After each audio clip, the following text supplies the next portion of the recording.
Hey everyone, as you can see, if you're watching this and not just listening to the audio version, I'm sporting my Foucault shirt in support of Foucault and what I'm about to say about him, which I will preface this by saying that despite the kinds of arguments Baudrillard levels against Foucault, I very much like Foucault.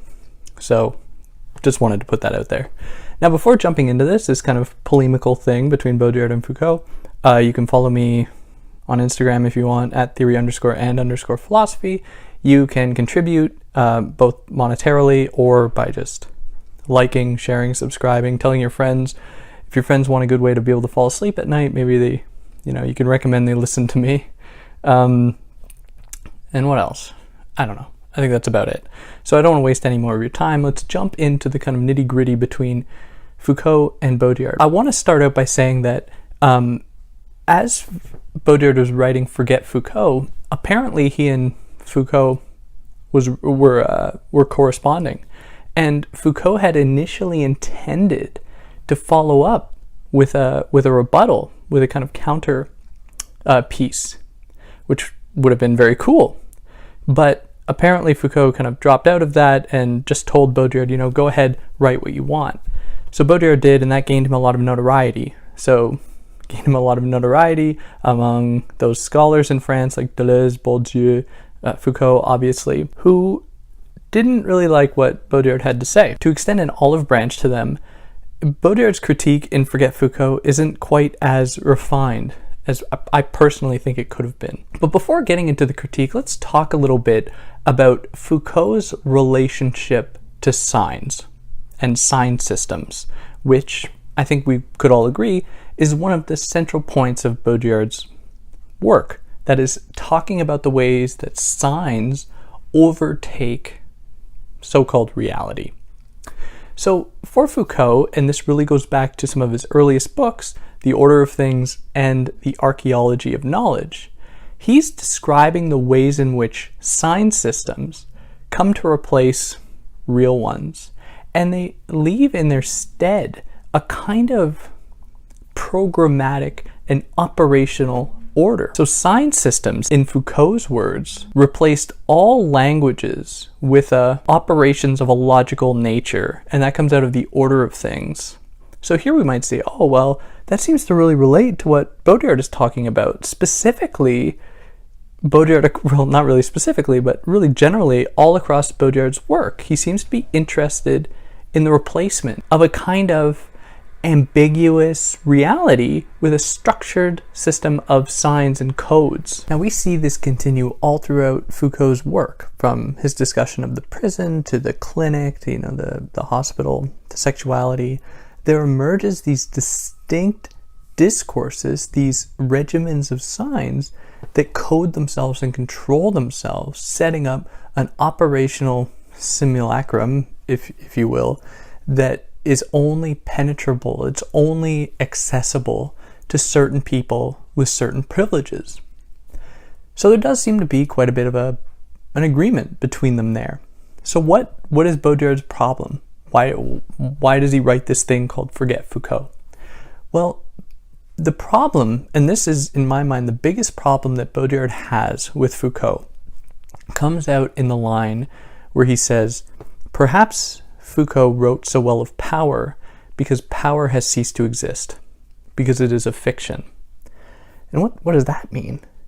Well, to give a kind of really brief summary of Foucault's work, he maintains that there are sites of power, be it, government officials, bureaucrats, doctors, psychiatrists, which are doctors, but anyways, prison guards, school teachers, anything like that. Baudrillard is not so sure. In fact, Baudrillard says, could it be that you discussing power in this way, that you saying this is where power is, actually enforces and reinforces that very power, those sites of power? To which Baudrillard says, well, we can't really forget the fact that there's a kind of reciprocal action taking place here. So, for example, in the case of like a teacher, engaging with students, to Foucauldian, that teacher is emblematic of a kind of broader panoptic system. They are a figurehead of that in that instance. Baudrillard says, well, if that's the case, then how can we make sense of the fact that the children, the people who we've culturally accepted to have very little power, always seem to be challenging that authority, always seem to be going after it? So Baudrillard leaves room for what he calls a kind of reversal, or in his words, more specifically, seduction. Now, it should be noted that Foucault talks about this as well. He just calls them subjugated knowledges.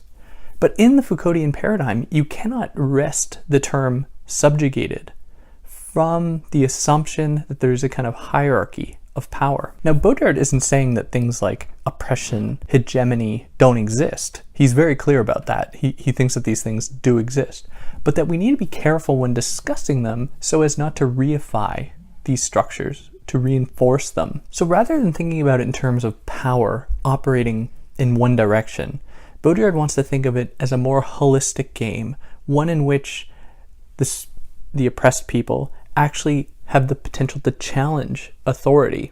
Because otherwise we just say, well, there's nothing, we could just say there's like nothing that can be done.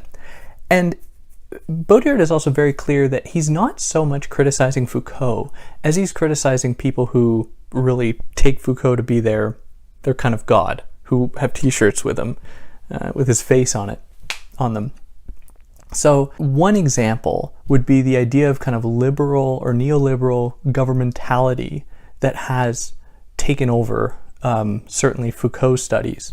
And neoliberal governmentality pretty much goes like this, that there aren't so-called sites of power per se, but rather we have internalized power to the point that we can govern ourselves, hence the neoliberal aspect of it.